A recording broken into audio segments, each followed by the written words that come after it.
Hi, I'm Tony Jackson, and this is part 3 of 3 videos where I cover the final and the most vital 2 of the 12 pieces of the puzzle that were absolutely essential when I eliminated my type 2 diabetes in 2016 and 2017 and lost 120 pounds while I did it. And the mechanism that helped me do that was intermittent fasting, and in this video I'm going to explain how I finally came on intermittent fasting as the solution, and looking back, the only solution that would have achieved what it did, in my opinion.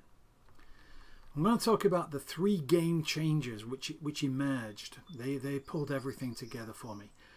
They gave me the transition between all the research I'd been doing, more than 200 hours, and a solid action plan that I could execute. So in my earlier videos, part 1 and part 2, I covered the first 10 pieces of the puzzle. Out of them, it became clear that the diet recommended by the medical world was actually unhealthy, that type 2 diabetes guidelines were not reliable, and I needed to actually aim lower than the doctor suggested. It became clear that the key to reducing blood sugar and managing diabetes and losing weight was to focus on eliminating insulin resistance. And it became clear that for people with insulin resistance, which is all type 2 diabetics, frequent eating actually contributed to insulin resistance because it floods our system with insulin 24/7. So now we hit the 2 pieces of the puzzle that changed everything. So piece of the puzzle number 11. Whoa! Someone's deliberately causing diabetes reversals and they can prove it. This one was huge. For 50 years, the medical profession had said type 2 diabetes cannot be cured, cannot be reversed, it's chronic, it's progressive. All you can do is slow its progress down and manage the blood sugar levels to keep them out of the danger zone.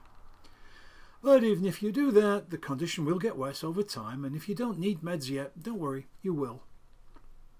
Then in 2011 and 2012, a UK professor called Roy Taylor pulled together a group of type 2 diabetics, put them through an 8-week program that genuinely reversed their diabetes. I mean, the guy is brilliant. That changed everything. Well, almost everything. I was really excited because he had proven the principle. It could in fact be reversed. But the small print just made it unrealistic for me. First, he only invited people who were newly diagnosed, and later he ran other studies and he concluded that his particular program worked best with people who had not been diabetic for many years. Well, this was no good for me because even though I'd actually only been diagnosed formally for a few years, I knew that my unusual low glycemic diet had actually fooled the numbers. I knew that I'd had severe insulin resistance for 30 plus years, and it had gotten worse every year for 30 years, and I'd been classed as morbidly obese for 30 years. So I suspected that even though I was not many years diagnosed, I was still going to be part of the group that he wouldn't consider being a natural for this. But then a real showstopper. His program put people on a very aggressive calorie-reduced diet. He called it vigorous. I call it awful. 600 calories a day liquid diet for 8 weeks. And the people got to choose 200 calories of vegetables each day. And in fact, these days, I think he's adjusted it, so now he puts you on that for 12 weeks, not 8. Well, it was no surprise for me to learn that one of his filters to get onto his study group was to make sure the people in his study were mentally prepared and mentally strong. I mean, that's an aggressive diet. And again, it was just no good for me. Every calorie-controlled diet I tried for 30 years had failed because I was cold, miserable and hungry all the time, and all the weight flooded back afterwards. So why would I believe an even more aggressive calorie-restricted diet would be any different? In fact, it seems that time has proved my concern right. His people did have a tendency to gain back the weight they lost, and the diabetes did return if they gained back the weight.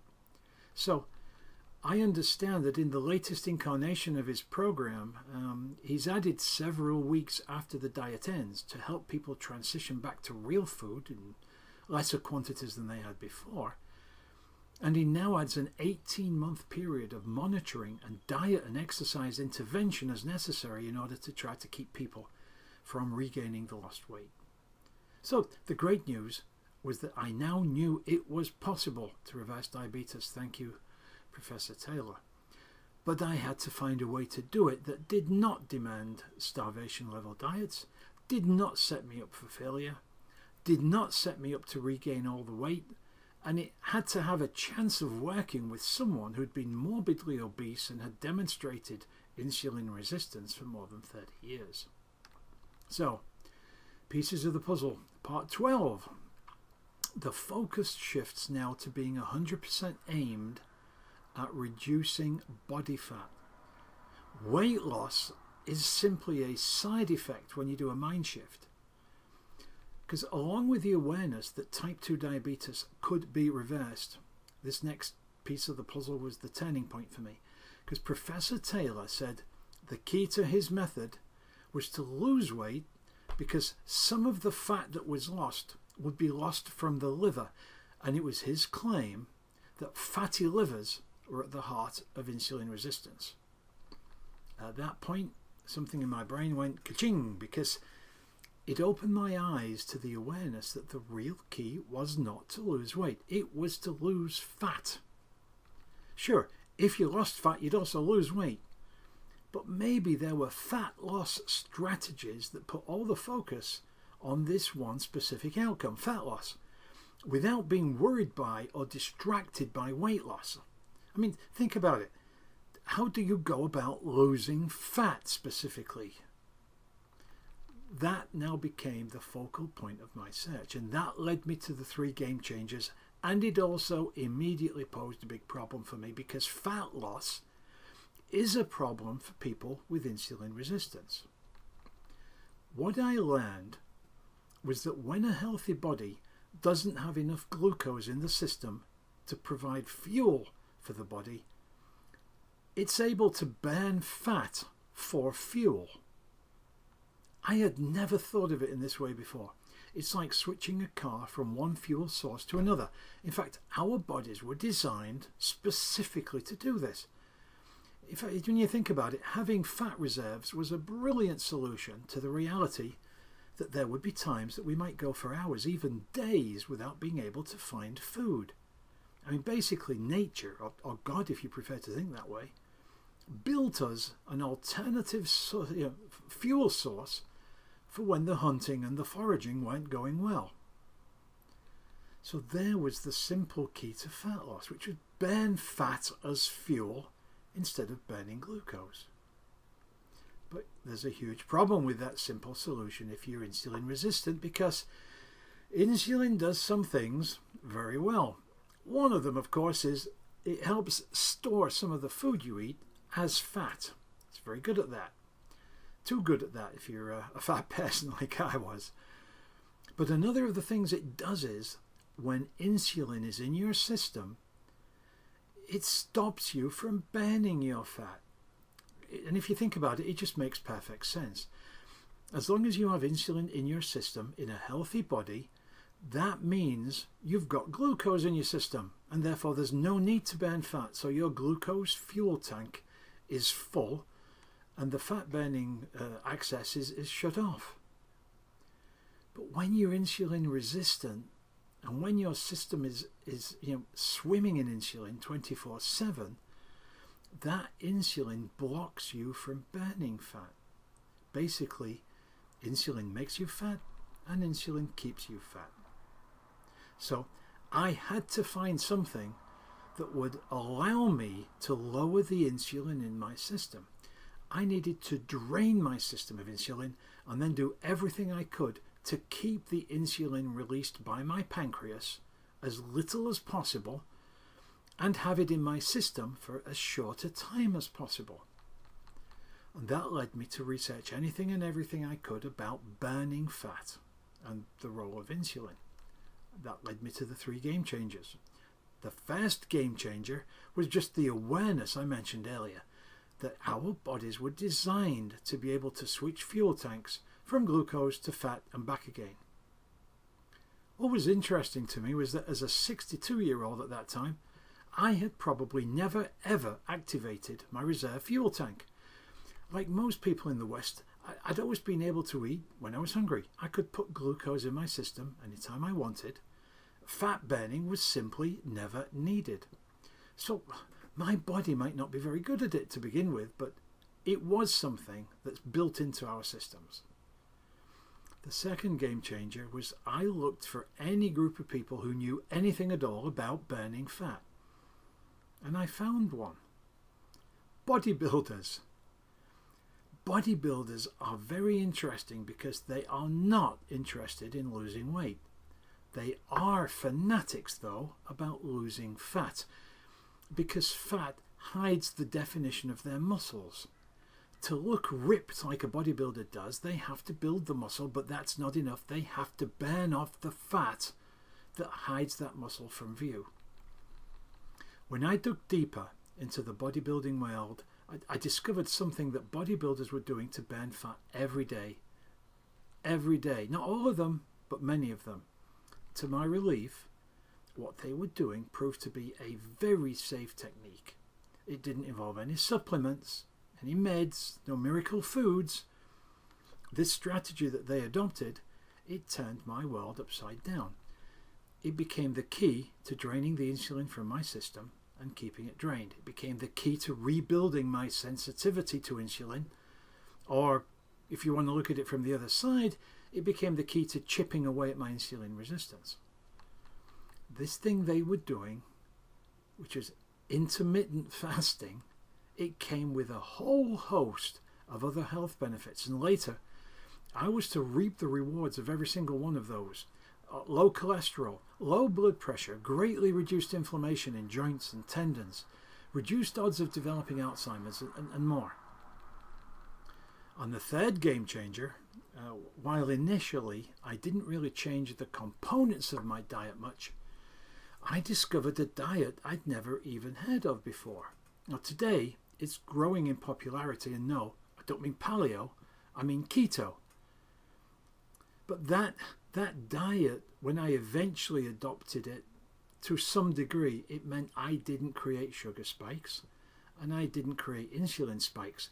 And I'd already been on, fairly low carb, but the keto was even more extreme than that. It complemented the second game-changing tactic beautifully. It complements intermittent fasting. And eventually I shifted towards it.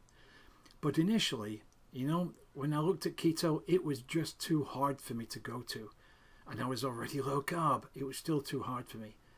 And I was into easy, not hard, especially at the beginning of my intermittent fasting journey.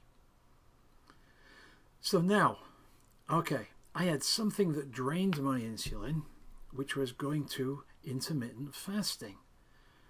And I had something that kept it low, which was the diet eventually that meant I didn't trigger very much insulin response. But I had to put one more element into place.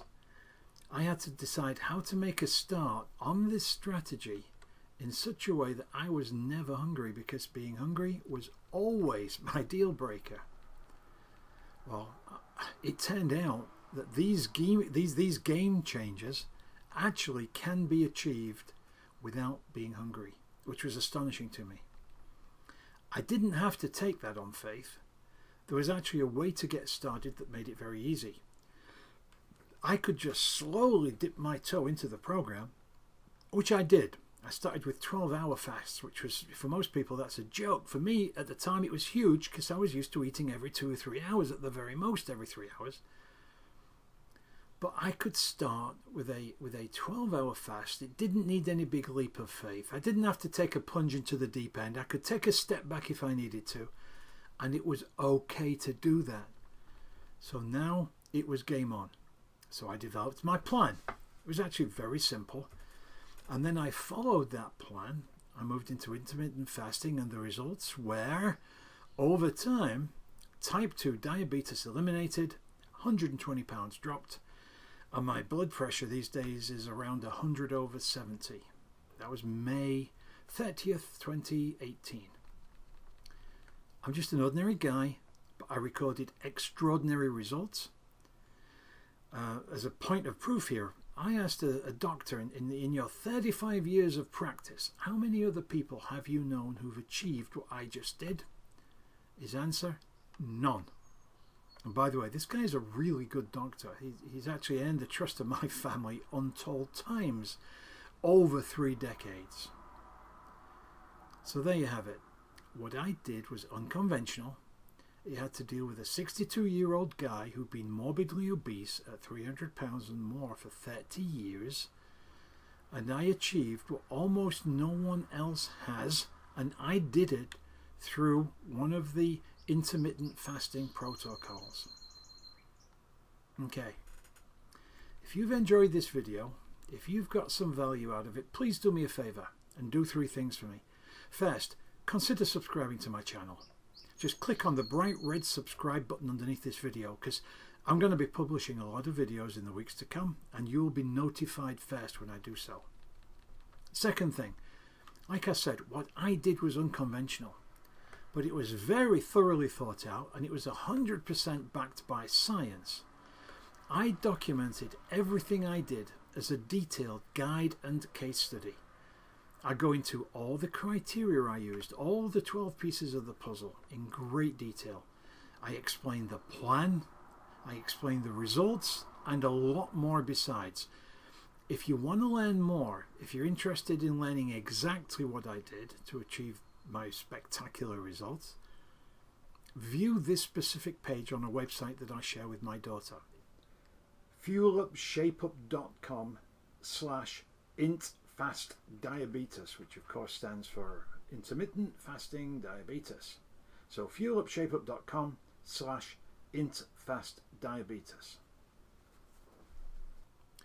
You don't have to remember that URL, by the way, because there's a link to that specific page in the description below this video. I hope you'll visit. Oh, I've also included a link in the description that I promised you in an earlier video. It's a link to a page where there's a video of a doctor, Dr. Sarah Holberg. She's presenting a TEDx talk, and she absolutely shreds the American Diabetes Association for giving advice that blocks the reversal of type 2 diabetes and in fact makes the condition worse. Okay, finally here, I want to turn it over to you. Let me know in a comment, when do you think the last time was that you had no glucose and only a minimal amount of insulin floating in your system to switch you over to fat burning? When was that? What was the circumstances, or what were the circumstances? I'm interested in your comments. Okay, thanks for your time.